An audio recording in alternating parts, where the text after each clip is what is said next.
Et bonjour les énergies de ce mardi 19 mars.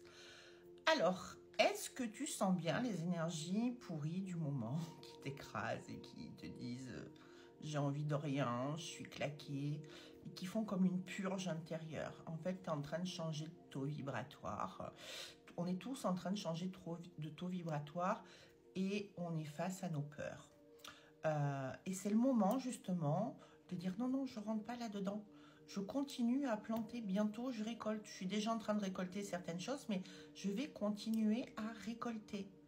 Donc, il faut surtout pas paniquer et surtout pas descendre dans les enfers, j'ai envie de dire. C'est vraiment un transit qui est là, qui est provisoire. Et puis la Terre bouge beaucoup, donc nous, humains, on peut ne pas avoir l'impression de le sentir, mais au niveau vibratoire, en fait, on sent que cette Terre, elle bouge, qu'elle évolue, qu'elle se craquelle quelque part et qu'elle est en train de réagir. Hein. On a dit que cette année, c'était l'année de la Terre, hein, où la Terre allait beaucoup bouger, beaucoup réagir. Et bah, nous, on en ressent les secousses, les conséquences, même si ce n'est pas matérialisé forcément physiquement de manière fracassante. Voilà, donc les énergies sont lourdes, on se sent fatigué, on a envie de rien, on a l'impression qu'il n'y a rien qui fonctionne, qu'on est nul, qu'on n'est pas beau, qu'on est ci, qu'on est là. Bah. Non, non, non, non, non, on rentre pas là-dedans. Vraiment, on se reprend et je remets ma couronne sur ma tête, comme j'aime bien le dire. Je sais qui je suis, je connais ma valeur, je continue à mettre des choses en place, j'acte des nouveaux projets.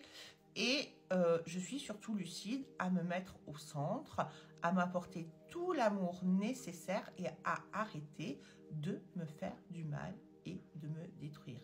Attention, je le dis, je le répète, on est aussi dans une période, et ça fait déjà un moment que ça dure, ça fait à peu près 6-8 mois, où il y a un gros changement sur les relations de couple, les relations familiales, tout ce qui touche à la relation, où le voile de l'illusion est en train d'être levé et où les gens qui ne seront pas positionnés dans ce domaine-là vont, j'aime pas le terme puni, parce que personne te punit, en fait, tu te punis tout seul.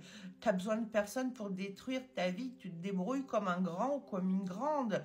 C'est-à-dire qu'à partir du moment où tu te mens à toi-même et où tu fais les mauvais choix, et moi je sais que quand à une époque j'étais avec le père de mes enfants, j'ai mis très longtemps à percuter que j'étais pas au bon endroit en train de faire la bonne chose avec la bonne personne, eh ben, c'est difficile de se positionner. Pour autant, c'est un cap indispensable, soit de trouver une solution, mais en tous les cas d'être très honnête avec toi, soit de prendre tes jambes à ton cou et d'aller te poser ailleurs. Mais ça te demande vraiment d'être de l'honnêteté et un alignement. Arrêtez de dire qu'on reste pour les enfants, c'est de la bêtise. C'est qu'à un moment donné, tu n'es pas dans le fait d'oser, de te choisir.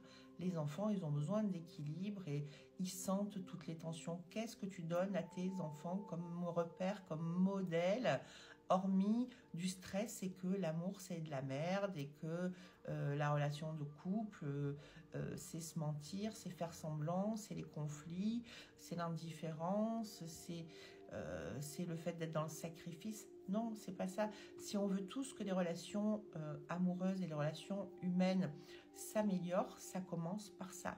Ça commence par le fait de se positionner, de communiquer correctement, mais aussi de communiquer correctement avec soi pour que l'autre puisse le faire avec nous-mêmes et inversement, nous avec l'autre. Sur ce, je vous souhaite une très très bonne journée et beaucoup de courage et de vitalité. Vous n'avez pas de problème, c'est juste les énergies. Bye bye.